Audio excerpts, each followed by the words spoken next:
negociar o que não deveria se negociar. Sim. E isso é lamentável. Lamentável. Não esqueça, meu líder. Sim. A Bíblia ainda declara lá em Pedro, só me falha em memória a passagem específica, dizendo assim que os homens nos últimos tempos farão de vocês negócio. Negócio.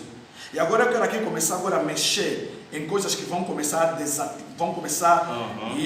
causar um certo desconforto a muita gente.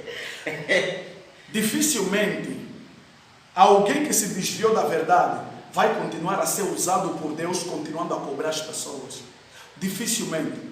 Por essa razão é que muitos que foram desvinculados ou se desvincularam da verdade, né? Porque aqui até o versículo de número 1 diz que nos últimos tempos o Espírito fala que esses vão apostatar da fé. Amém. Apostatar da fé significa que já não vão ter uma fé original. Amém. A fé segundo Deus, a fé das Escrituras.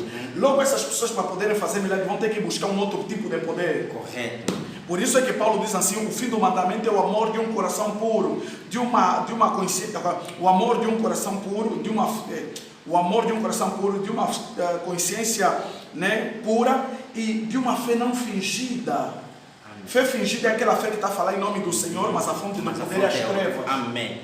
Por isso é que há muita gente fazendo milagres, há muita gente fazendo profecias, que a fonte não é Deus da Bíblia. Amém. Por quê? Porque se fosse o Deus da Bíblia não estariam a cobrar, se fosse o Deus da Bíblia não estariam a fazer o que fazem, não estariam a fazer sacerdócios, não estariam a dormir filhas alheias, não estariam a pular nos cemitérios, não estariam a orar com velas, não estariam a orar nas praias, nos mares, nos rios, pedindo aos espíritos das águas para lhe dar multidões, lhe dando poder. Essa é uma fé fingida. Amém. É uma fé que não vem do Senhor Jesus. Amém. É uma fé cuja base não é a palavra e o Espírito Santo não opera nela. Amém. Verdade. E esses aqui não estão a servir a Deus, estão a servir a si mesmo e aos demônios. Amém. Ninguém pode mudar isso. Pode buscar até o maior sacerdócio, né, do mundo. Eu quero dizer aqui claramente: muitos de vocês estão servindo o diabo conscientemente. Amém. Por isso é que quando são confrontados com a palavra, são confrontados por outros servos de Deus, ainda dizem que os que estão a nos confrontar estão com inveja, estão errados, e eles é que estão certos. Amém. Eu gostaria de ler aqui uma mensagem. Amém. Primeira de João. Primeira de João. Vamos lá, capítulo 3, versículo 10. Nisto são manifestos os filhos de Deus e os filhos do diabo. Qualquer que não pratica a justiça e não ama o seu irmão não é de Deus. Amém. E é aqui onde nós queremos tocar. O doutor já estava aí lá, naquele ponto que eu quero que ele chegue, mas eu vou recuar um pouquinho mais aqui na cerca do amor.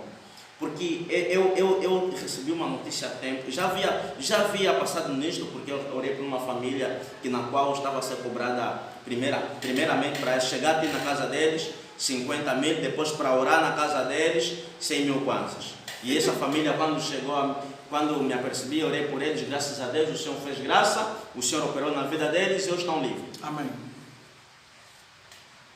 Quando nós somos movidos pelo amor, nós sentimos a dor do próximo, sentimos a necessidade do outro. Amém. Aliás, o sentimento de Deus em nós é esse, o verdadeiro sentimento. Por isso é que Ele nos fala para nós amarmos o nosso próximo como a nós mesmos. Amém. É sentir a dor do outro. Amém. É sentir a angústia do outro. Amém. E se eu sou canal para abençoar o meu irmão, Deus é a fonte, eu sou canal, o meu irmão está aí, precisa ser abençoado, eu vou cobrar, sabendo que o irmão está vivendo uma aflição, terrivelmente sendo, como posso aqui dizer, sendo peneirado pelas trevas, sendo esmagado, e eu tenho como ser a bênção na vida dessa pessoa. Deus quer usar-me a mim para que essas pessoas sejam libertas, e eu chego com uma outra proposta. Dá-me X, sabendo que a família já não tem dinheiro, sabendo, ainda que tivesse dinheiro. De graça receber. Amém. De graça dar. É falta de amor. Líder, você precisa saber que você, sendo líder, você precisa ser movido pelo amor. Por quê? Porque há momentos, olha, líder, sabe, eu aprendi algo com meu pai na fé. Ele disse-me algo, e eu fiquei a refletir muito. A ovelha que mais dá trabalho na igreja é que você mais presta atenção. Eu fiquei a refletir. Imagina aí quantas ovelhas da igreja dão trabalho e você precisa, às vezes, aquele sentimento de revolta. Pá, fulano não quer ouvir, não quer prestar atenção. Você dá um tempo, mas você vai refletindo, não. Você como é movido pelo amor, liga, fulano, como estás? Vem, vamos conversar. Aconselha. E procura sempre ver o melhor dessa pessoa. Bem verdade que há sempre aquelas pessoas que vai haver um momento que você tem que tomar uma atitude, deixa ele caminhar para ele ver a verdade como é. Certo. Mas nós precisamos ser movidos pelo amor. Amém. Como é possível? Imagina uma coisa, nós como líder, o mundo tem uma outra imagem sobre os pastores, sobre os cristãos. Eles sabem que os cristãos são movidos pelo amor. Por isso é que quando eles correm em todo lugar, eles veem, não, a solução aqui mesmo só está aí na igreja. E quando chega na igreja, ele está na igreja para encontrar uma solução, para encontrar refrigério na alma, para encontrar tranquilidade que ele precisa. E chega lá e encontra mais um mercenário. É mais ou menos assim. Na realidade, o que é que acontece?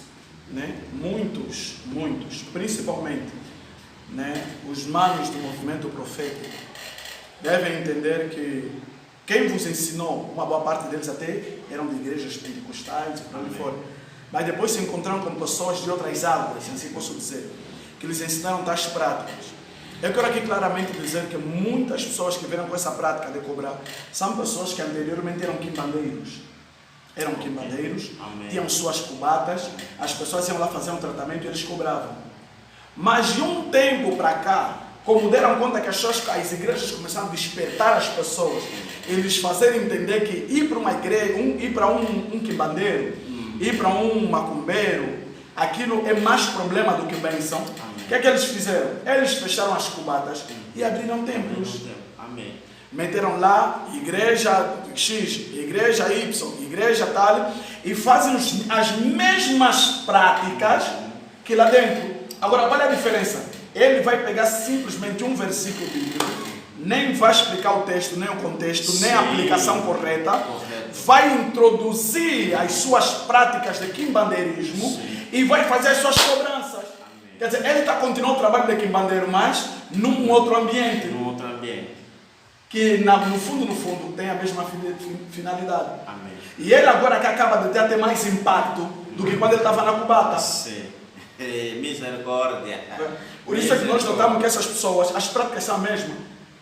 Acendem velas, mandam dormir nos rios, dormir nos cemitérios, mandam ir destapar campas de mortos, vão recolher ossos, areia de cemitério, fazem sacrifícios de animais dentro das igrejas. Enterram animais vivos nos altares da igreja, se envolvem sexualmente com virgens no altar da igreja.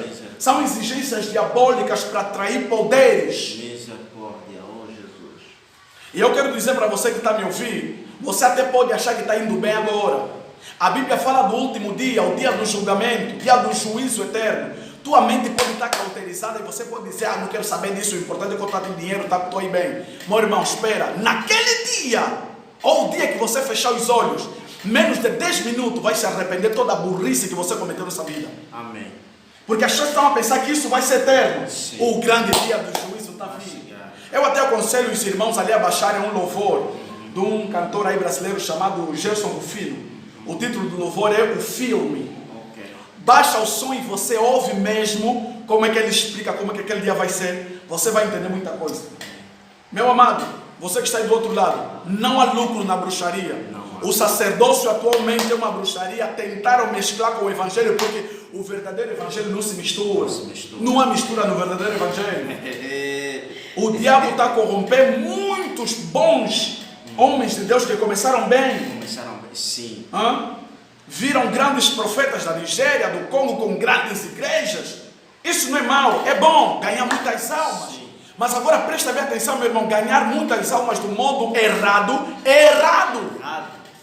E vai te fazer perder o céu, vai te fazer perder a eternidade. Amém. Vai te fazer perder a comunhão com Deus. Amém. Não há nada mais importante nessa vida do que a nossa salvação. Amém. E Pedro Paulo declara que a nossa salvação hoje está mais próxima desde o dia que nós aceitamos a Cristo. Amém. Devemos permanecer na pureza, permanecer na verdade, permanecer naquilo que é santo, permanecer naquilo que é puro.